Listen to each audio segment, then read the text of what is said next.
Hello, good morning, ladies and gentlemen. Today we are going to talk about narcissism and solipsism in the neoliberal society. First of all, I'm hopeful that all of you are fine, and it is a very important topic related to our new generation, especially the young generation, which is influenced by TikTok, Instagram, and they are so much obsessed about themselves, and they are so much obsessed about seeking attention, and they can go to any length just to gain attention, just to get likes, followers, comments, and all these things.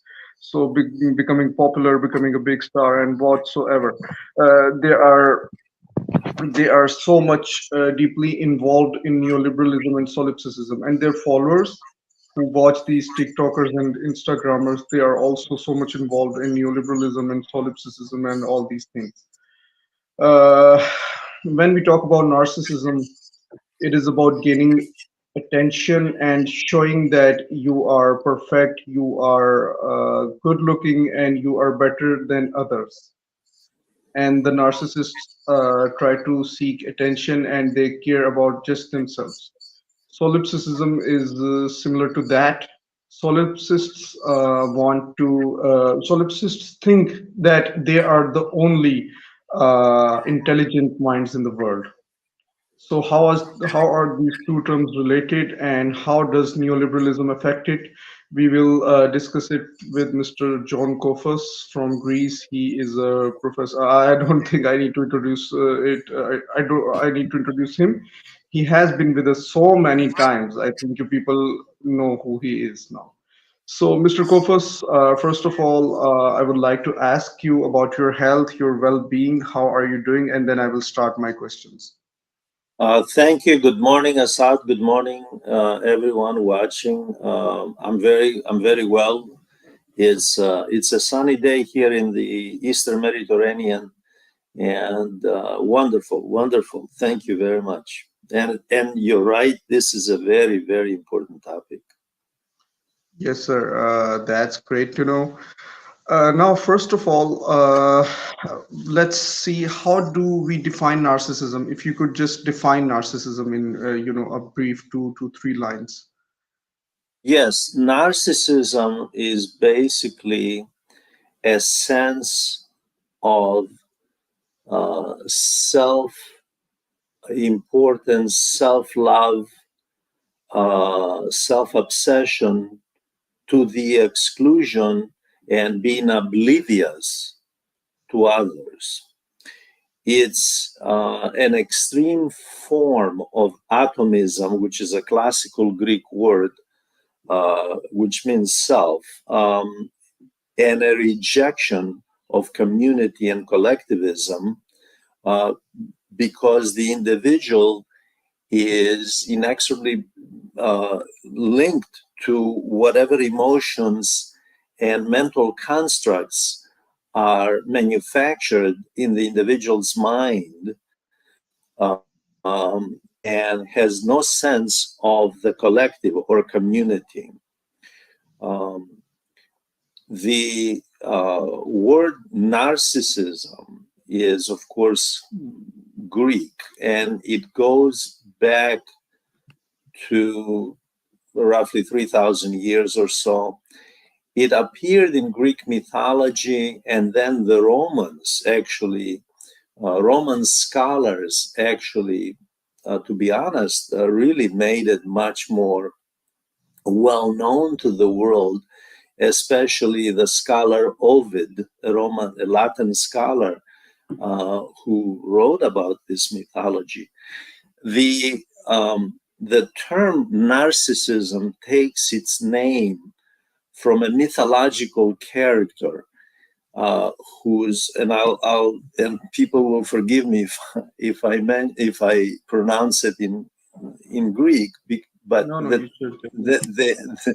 the name of the young man was Narcissus. Narcissus, hence the term narcissism, was a young man who, in mythology, of course, who was the child, the baby born of a river deity, and a nymph. A nymph is a nature spirit. So the mother was a nature spirit and the father was the river. This was a beautiful young man who grew up in nature, in the forest, as a hunter, according to mythology, the classical Greek mythology. The young man drew the attention of others, men and women. He was approached by a nymph, and again, a nature spirit, a beautiful woman. He rejected her. The gods, this was during the era of paganism, the belief in many gods, the gods caught the attention of this man, this young, beautiful young man, and one of the deities, her name was Nemesis, cursed him to never be able, because he rejected the affections of this young nymph, this young woman, to never be able to know love and never be able to realize it. He, and this is the essence of narcissism. He, at one point, the gods drew him as he was hunting in the forest into the river, close to the river, and he caught a glimpse of his face, himself, in the water, and he fell in love with himself, and then wanted to have the affection of that image, and he tried to touch it, but it was water. There was nothing there.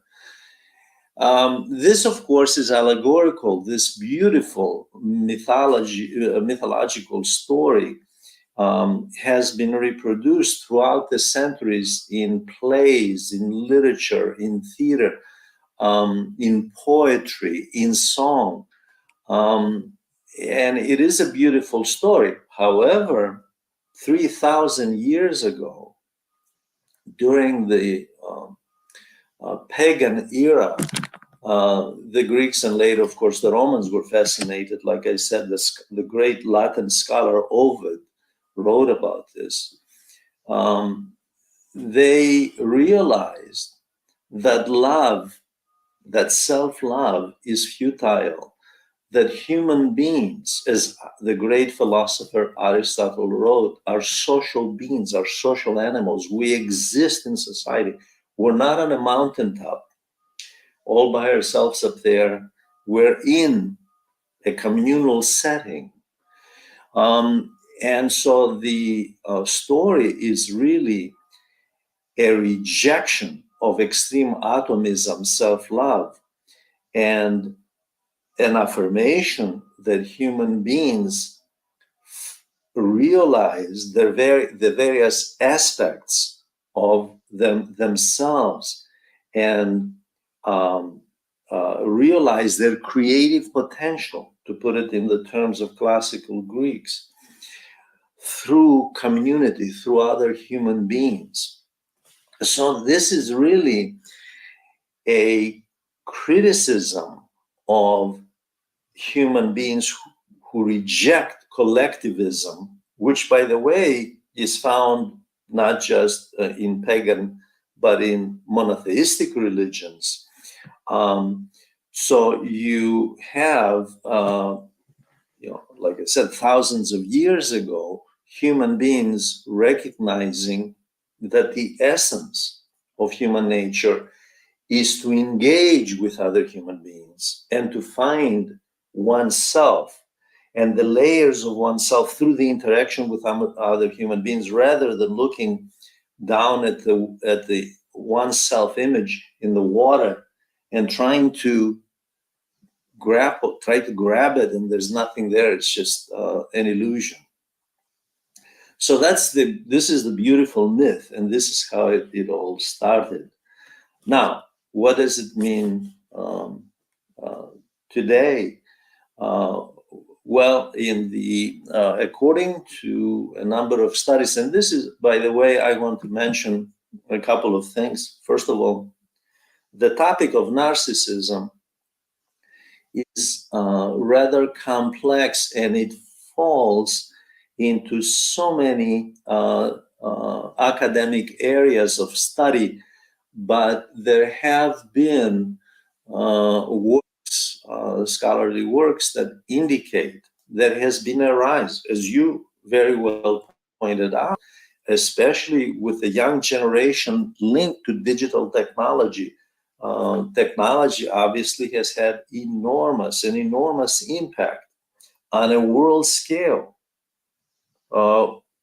And it is related to the rise of narcissism. Now, one study that was done in the United States indicates a very sharp rise in the last 4 decades or so.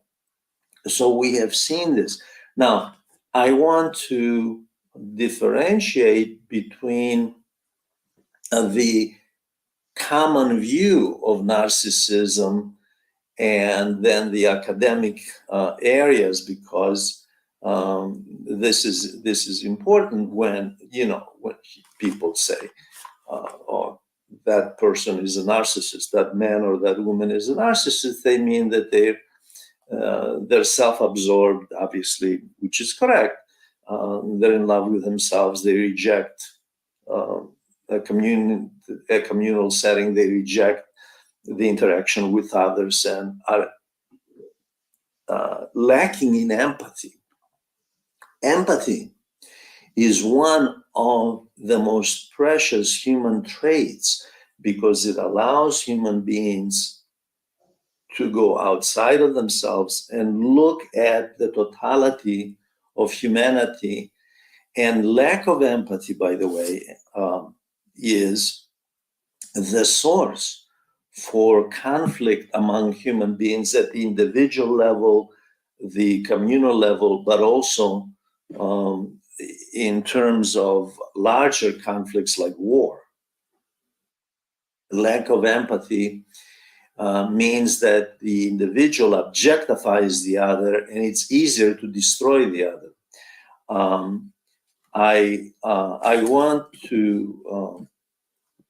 make sure that people understand, of course, there is a branch of narcissism, which, and those that have studied this know very well, which is in the domain of psychology. There is a percentage of the population that suffers clinically from a narcissistic personality, it's called.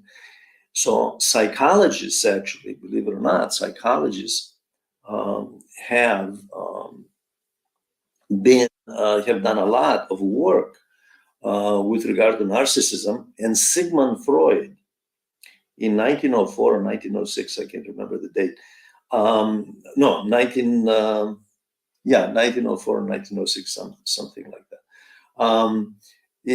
Anyway, Sigmund Freud in the early 1900s did write a book, the famous book and it's called On Narcissism, and that was a very important study on narcissistic personality. Of course, Freud did study the myth, and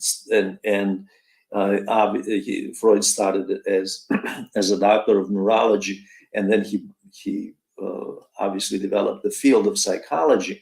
So he was interested in knowing why are some people more narcissistic. Now, having said this, I want to make sure people understand that all human beings have some level of self-love, and that is constructive, by the way, because the opposite, to hate oneself, obviously, is not constructive at all. Self-hate is not a good thing. It leads to a whole sorts of set of other problems. So that's not exactly a positive development either in human personality. However, what we're talking about here are degrees, and I want to point out that the degrees of narcissism, according to studies that have been done, is what impacts society. Now, why is this topic important? This topic is important because, according to studies that have been done, political and business elites tend to be far more narcissistic than the average person.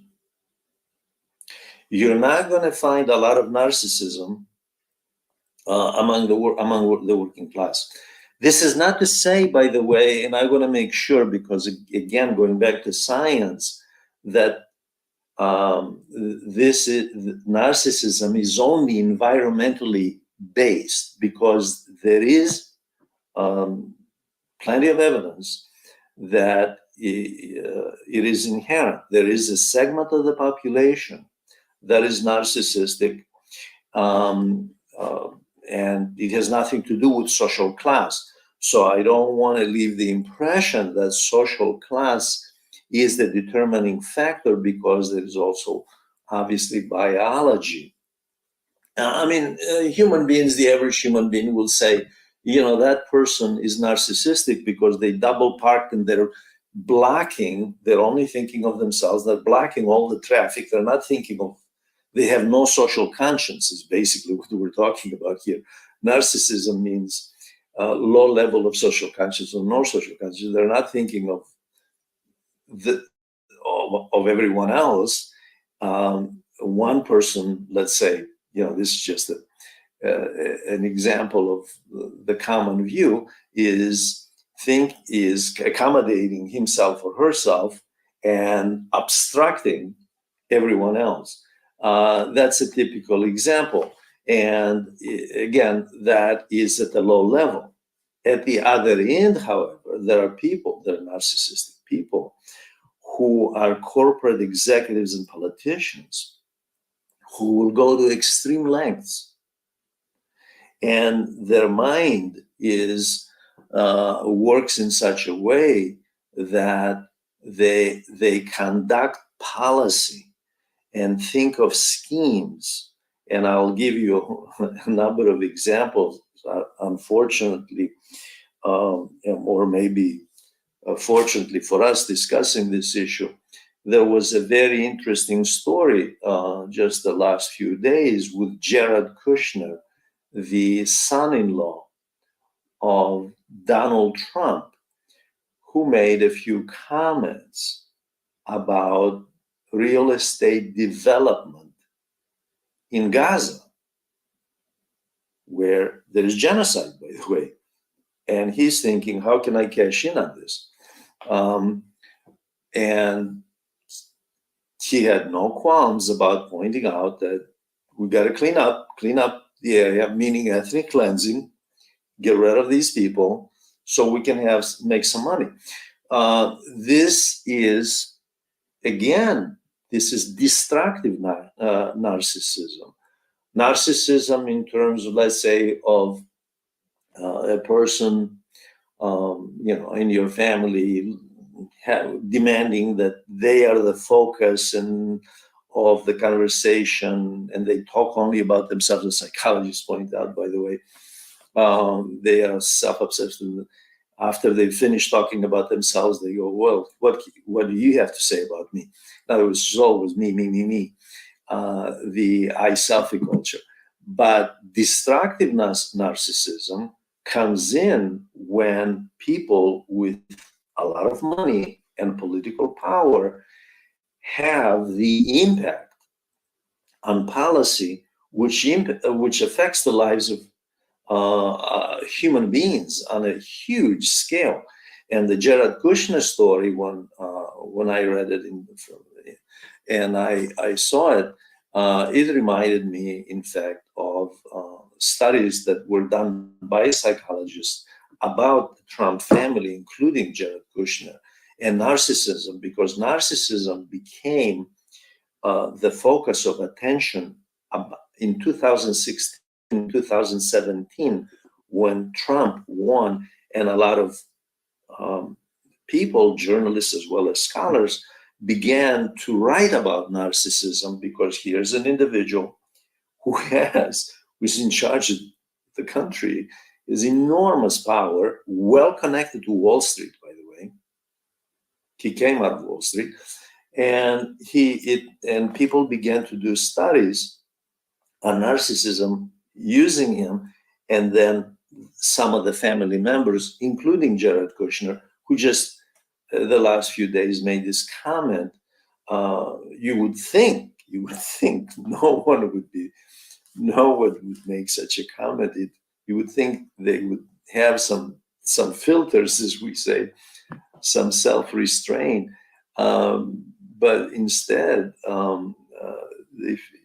let's use genocide as an opportunity to cash in, which is an extreme form. Again, he's only thinking of how can I cash in on this, and this is what I'm talking about in terms of the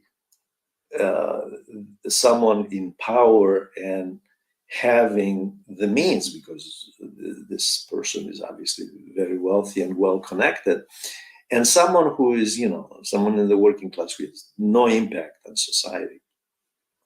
Now, I want to talk about the value system of narcissism and how narcissism today under neoliberal society has had such a global impact. First of all, we already said narcissism existed long before neoliberalism, but it is true that the capitalist system, which is based on individual profit, the profit motive, and the culture of secularism, exacerbates narcissism, because it encourages the value system of narcissism and solipsism, by the way, which means, you correctly pointed out, that everything is inside the human mind and outside of this human mind that manufactures truth and manufactures reality. Nothing exists. It's oblivious to the outside world. And that is where we get lack of empathy. And when you get lack of empathy, that means when you see tragedies, and again, I'll use Gaza because it's happening right now. It's very simple. And there was a UN Security Council vote just yesterday on it, so I'll use it because it is current and people are interested in it worldwide. And it is an example of how lack of empathy, you would think there would be an outcry. Instead, there is self-interest, and calculating self-interest, by the way. And we'll talk more about this in terms of how narcissism on a mass level, in other words, narcissism that impacts whole groups of people, leads to destruction and leads to the sort of tragedy that we have in Gaza with the Palestinians. The value system of narcissism is based on materialism. It's based on capital accumulation, material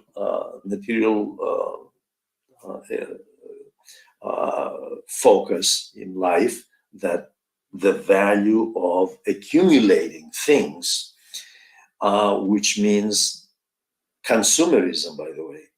Narcissism is encouraged because the capitalist system banks on consumerism. People have to buy so that the economy is stimulated, it grows, and corporations make money.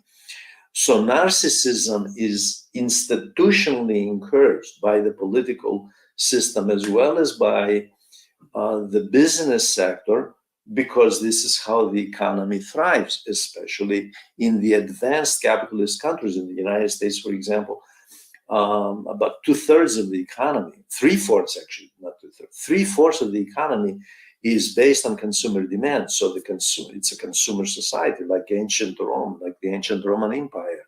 It was basically it was a consumer economy.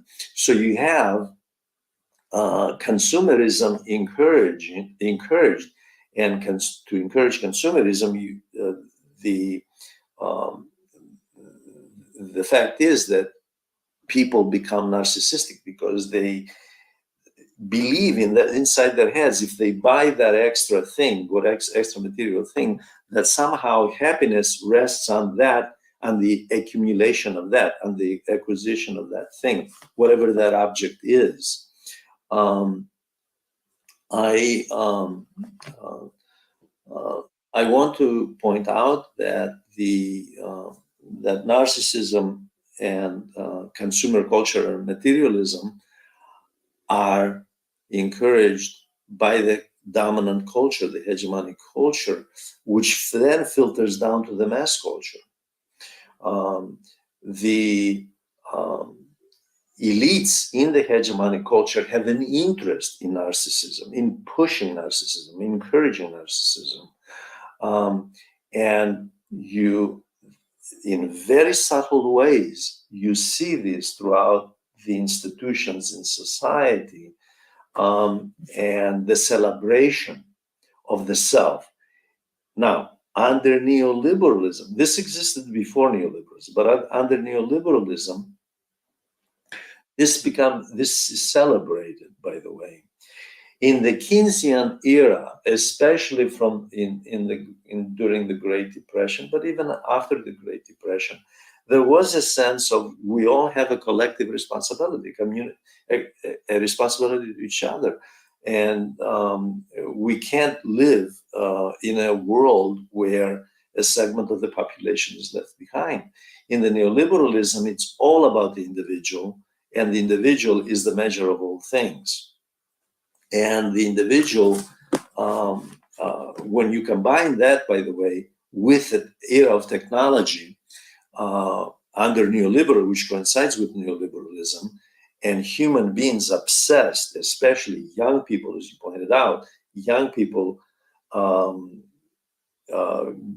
obsessed with technology and identifying with technology and inexorably linking their identity with the techno objects, and the digital self becomes more important than the real self, the empirical self.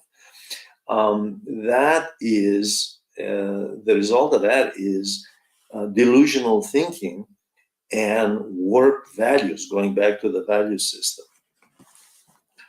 I want to stop here because pause here, because I've been talking for almost 25 minutes, and ask you to come in and ask, and then I'll talk about some of the political aspects, Trump and Obama and all that.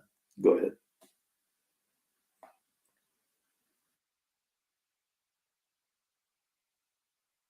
Oh, yeah. I can't hear you. But you can hear me now? Yeah, yes. Okay, I don't have any questions at this moment. You can continue with the political aspects of narcissism and neoliberalism. Okay, there has been literature on this. In other words, that people have written about this. Well, they say, well, narcissism is really more identified with the people like Trump, the more authoritarian, the more conservative, and Trump, like I said, when Trump was elected, a lot of people wrote on this, and they were discussing how narcissistic this individual was. And it is true that politicians ambition to acquire power, especially if they have authoritarian tendencies, is something that goes to the essence of narcissism. And they have, unfortunately,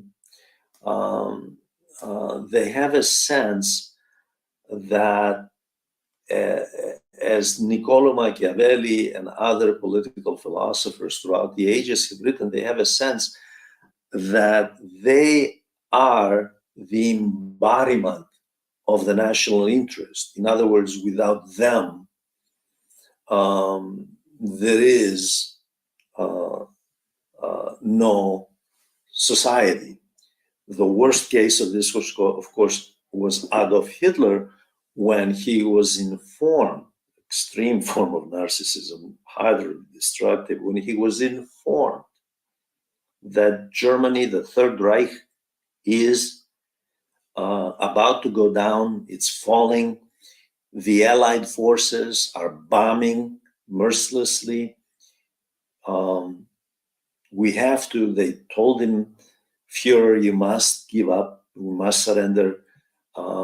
It's over, we've lost the war, and Germany has to come to terms with that reality. And his response was that, let it be destroyed. I am Germany. Without me, there is no Germany. So this is an extreme form. Of course, in the era of absolutism, absolutist kings in Europe believed that they were the nation state. So you have here, and there are politicians to this day who think in these terms, which is mind-boggling, that the personal identity is society, it's the nations, it's the country they govern. And so you have basically, instead of saying, I am the servant, I'm here to serve and provide public policy for the welfare of society, to advance society, it's the opposite. Society is here to serve me. I am the embodiment of the nation state. So this is the sort of dangerous political thinking, and the one reason that a number of commentators, scholars, journalists, and so forth, 2016 and after, began to write quite a bit about narcissism. And then, of course, there was more and more on neoliberalism and narcissism, is precisely because where is this going? Because there's a sense of danger here. Where is society going when the head of state has such visions?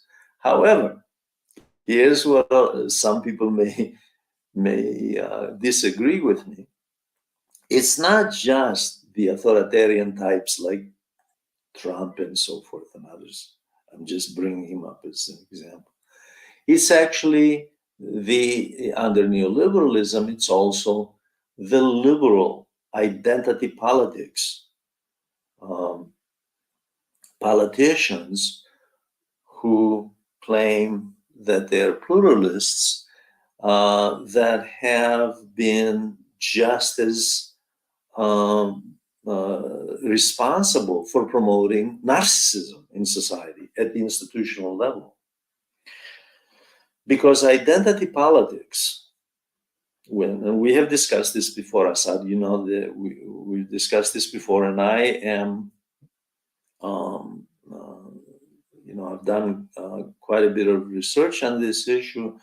Identity politics that the liberal wing of the political spectrum embraces actually promotes narcissism just as badly in some forms becomes worse, which leads to authoritarianism, unfortunately. And then the reason is because they focus on the individual group, to the exclusion of others, and they choose the groups, regardless of what group it is, by the way. And that is a rejection, ipso facto rejection of the collective.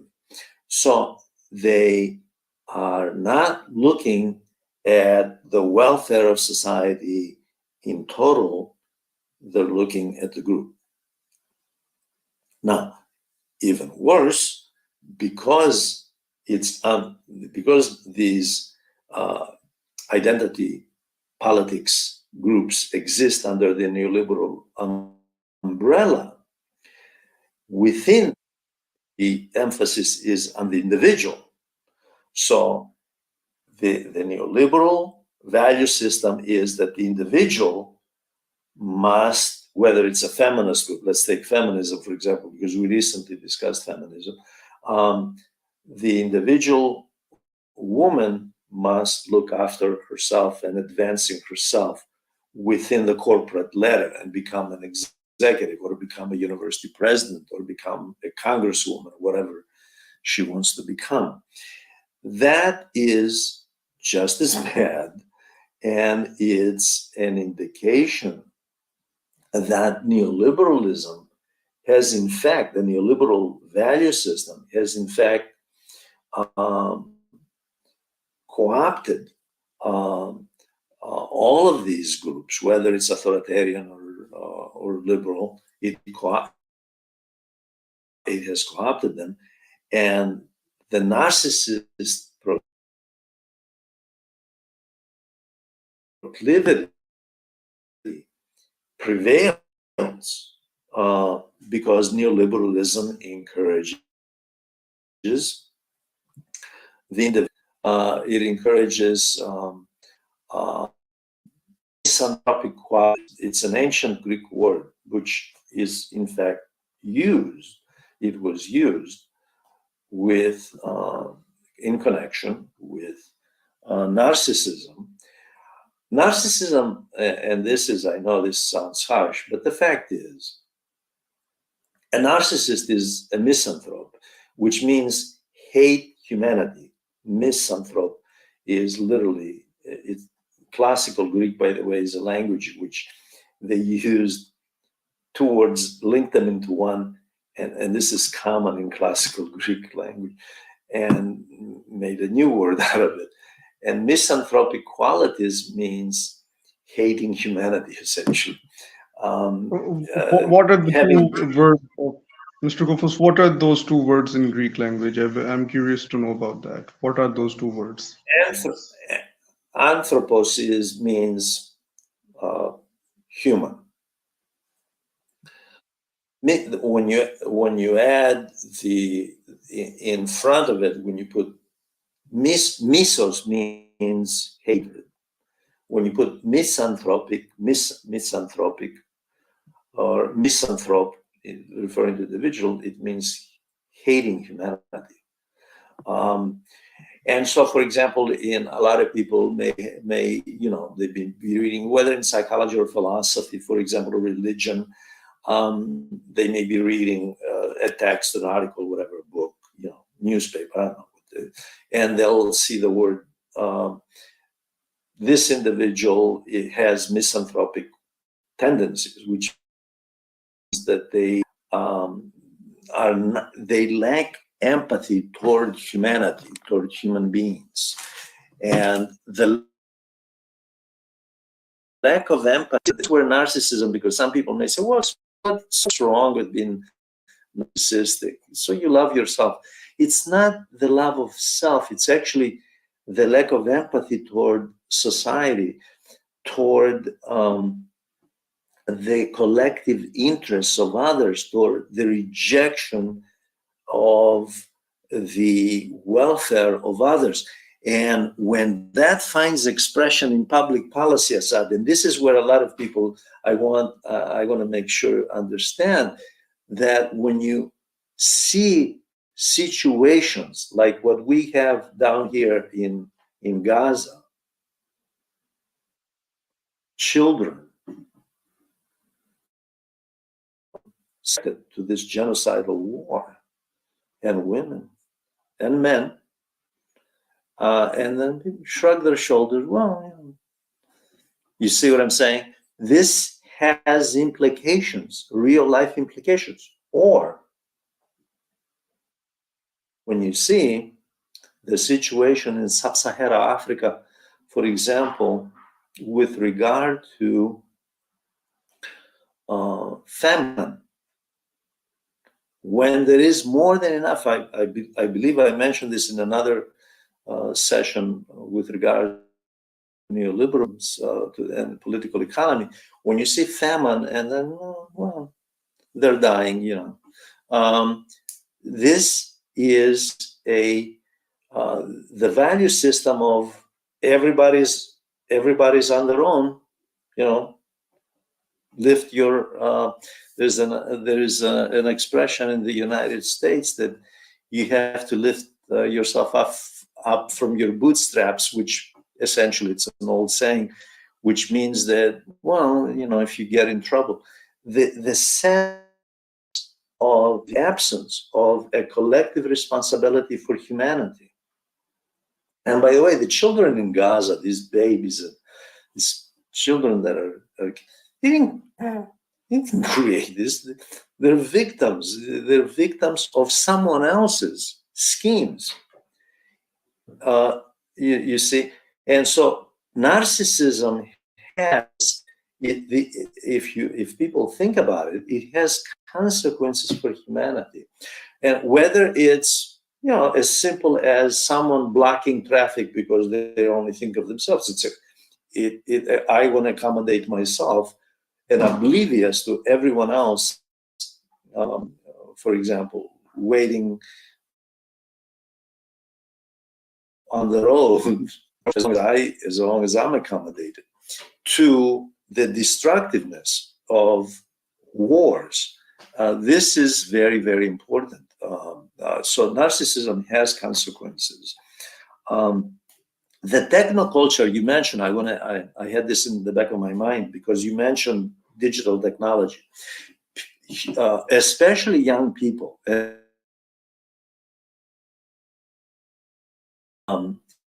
It goes to the heart of the comment you made about young people on TikTok and Twitter and whatever, and Facebook and so forth, because they, at a very young age, and young people, by the way, their minds are molded in such a way that the damage done earlier and earlier now, because of technology, has made that possible. And the technology allows for this alienating narcissistic tendency that they develop, and then they do develop lack of empathy because it's conditioned in them. Human beings is like a condition. Yes, it is true that some people are in there is a large element here. There's a large element which is environmental. So environmental factors, the conditioning of society toward narcissistic trends is very important.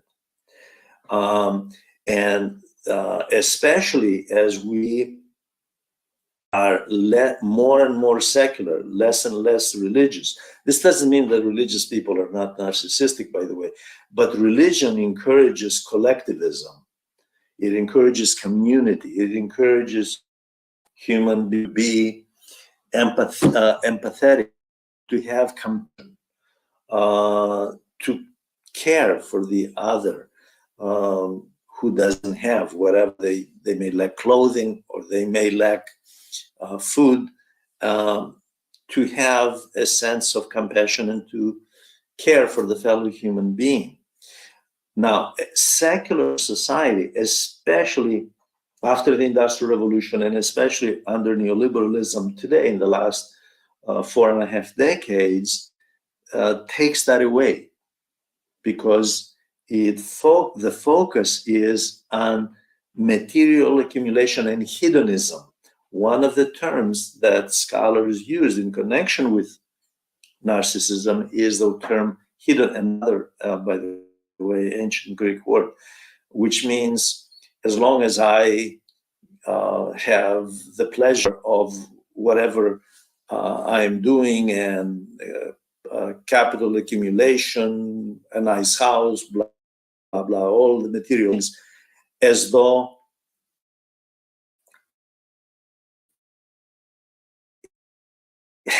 human happiness is a situation of values rooted hedonism and materialism, and rather than the pursuit of the welfare of the community and human creativity. Okay, I'm going to pause there and ask you if you have any questions at this point.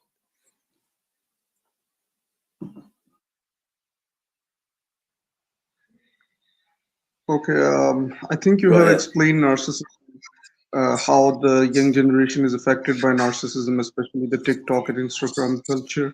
And yes, there is one thing I got to remember: the selfie culture.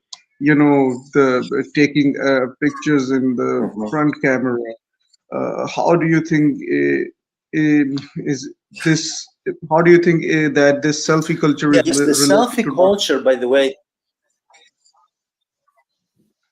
the selfie Yes, sir. culture, I'm glad you brought that up, because actually there have been articles and even books using the term selfie culture.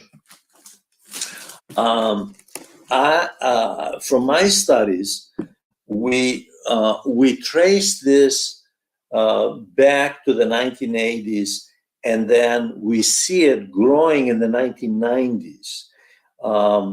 The reason I mentioned the 1980s, in the Western world, the so-called yuppie class,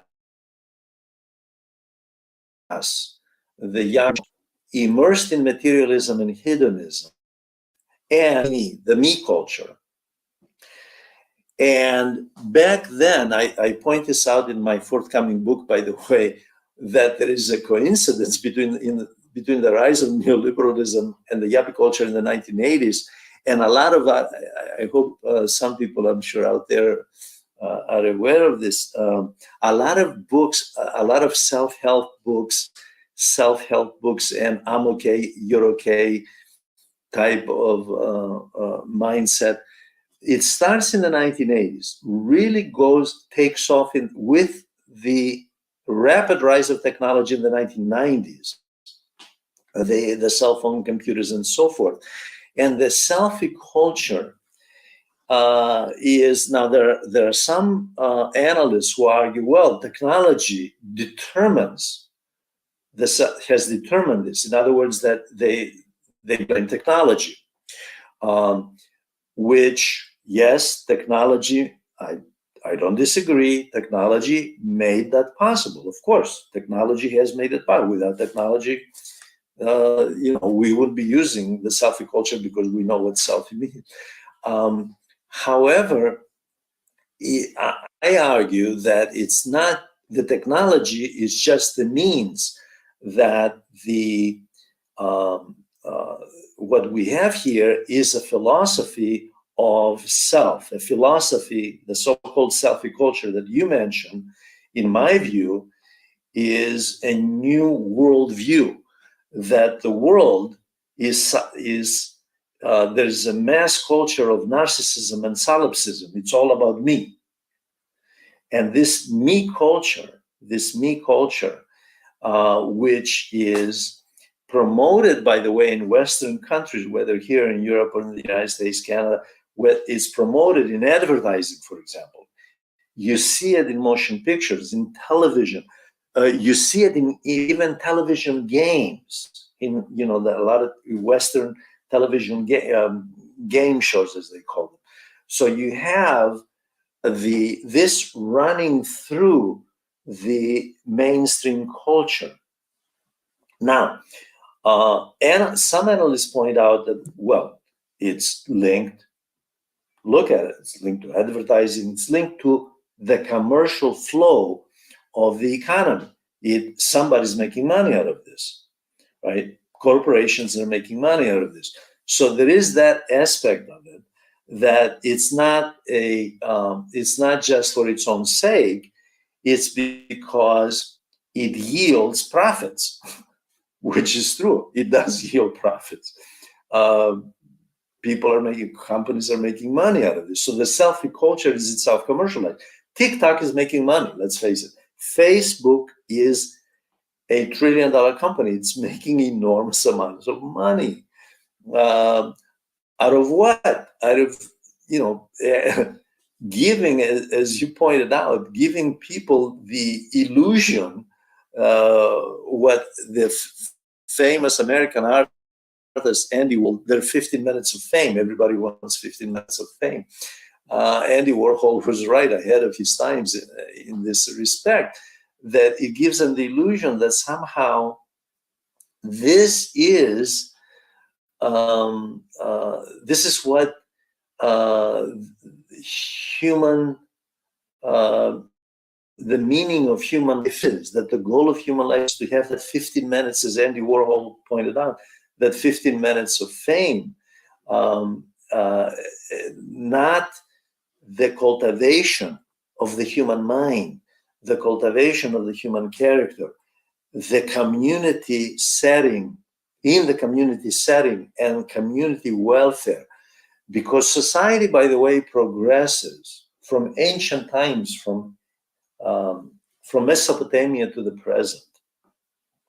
Society progresses as a result of cultural diffusion, and cultural diffusion means throughout the age, this is indisputable, all over the world, from ancient China and the Indian subcontinent to the West. In the absence of cultural diffusion, there cannot be progress in civilization. And this means that human beings, diffusion means the merging of many cultures and human beings collaborating and progressing toward the same goal. For this to take place, you can't have atomistic, to use the ancient Greek word, you have atomistic, narcissistic tendencies which go against. You have the Jared Kushner mindset. Let's proceed with ethnic cleansing so I can make a buck in Gaza real estate, in luxury apartments and hotels. This is utterly destructive. Now, the hegemonic culture, I want to point this out. I know I've mentioned the hegemonic culture clearly benefits from a narcissistic society and a solipsistic. They are the ones deriving benefits. I know there are stories about, gas exploration of the Gaza, for example, and there have been a lot of articles saying, well, you know what this is all about? It's all about natural resources. Let's exploit that offshore gas supply and make billions of dollars. And let's exploit, and others are saying, let's exploit Gaza as a beautiful set of real estate. Let's proceed with ethnic cleansing and exploit the real estate. So the profit motive behind which is this narcissistic sense of profit, hedonistic lifestyle, capital accumulation is a net sum for the hegemonic culture and the elites. they are the ones benefiting. So if you follow the money, you'll see who is promoting narcissism. It is the elites, by the way. And that's the reason that in the institutional mainstream, narcissism exists. It exists because there is a profit motive behind it. Okay, go ahead. Well, I believe you have explained all the aspects of narcissism. You have explained the historical perspectives. You have explained the political aspects. You have explained its impact on the society, especially with the rise of technology and social media. Now, I think we should point out. We should have a discussion on solipsism. What is it about? Solipsism is I worked with some a sociologist back in the 1990s with who was a whose research field. I mean, we all specialize in higher education in certain fields, and she specialized in solipsism. And solipsism is really about, and there is a philosophy in solipsism, which is that that reality exists in the human mind, and that the world, the empirical world outside of the human mind, it's not that it's not real, but that the human mind, the only reality is inside the human mind. Solipsism is a belief that the world revolves around the self and what's created inside the human mind. It's very similar to narcissism. It's very similar to narcissism. And it is a trait that we do find, again, among ambitious individuals pursuing careers in politics, high powered positions in the business sector, top positions in institutions. Solipsistic individuals tend to be oblivious to what the rest of the people in the world thinks or wants to do. They will categorically reject all of that in order to pursue their goals. So solipsism, the reason I wanted to, the reason you and I talked about this, I figured, well, it's not just narcissism, there's also solipsism in society. Excuse me, that has been an integral part of the neoliberal system. And the neoliberal value system encourages solipsism. Again, it is part of the libertarian mindset, because libertarianism as a political ideology and neoliberalism are related. And so solipsism falls right into place with libertarianism.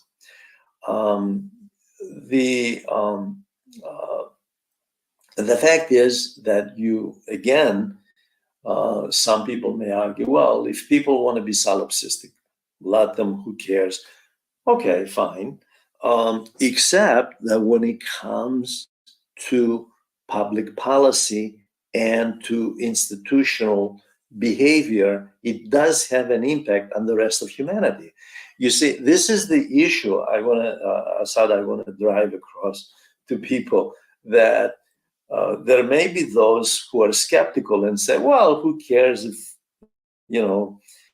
this person is narcissistic and that person is solipsistic and so forth.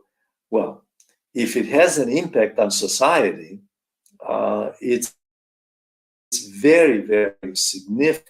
And that's what this is about. This is not someone who is just sitting in a computer and fiddling around with TikTok and Facebook and Twitter, and is engaged in